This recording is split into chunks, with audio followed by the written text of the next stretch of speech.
वाशिमच्या सावरगाव बर्डेजवळ भरधाव ट्रक उलटल्याने आंब्याचं मोठ्या प्रमाणात नुकसान झालंय। यामध्ये ट्रक चालक गंभीर जखमी झालाय। या अपघातात ट्रकमधील आंबे पूर्णतः रस्त्यावर पडल्याने आंबे व्यापाऱ्यांना मोठा आर्थिक फटका बसलाय। त्याचप्रमाणे ट्रकचं देखील मोठ्या प्रमाणात नुकसान झालंय।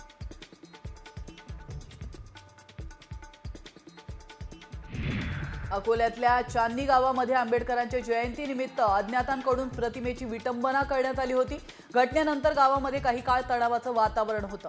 या प्रकरणी पोलिसात मोर्चा काढल्यानंतर 3 लोकांवर गुन्हे दाखल करण्यात आले। त्याचप्रमाणे कुठल्याही अफवांवर विश्वास न ठेवण्याचं आवाहन नागरिकांना पोलिसांनी केलं।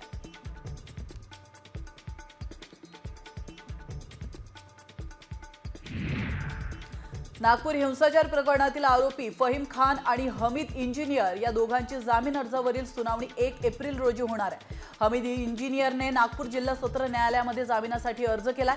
त्यावर सत्र न्यायालयाने सायबर पोलिसांकडून स्टे मागवला।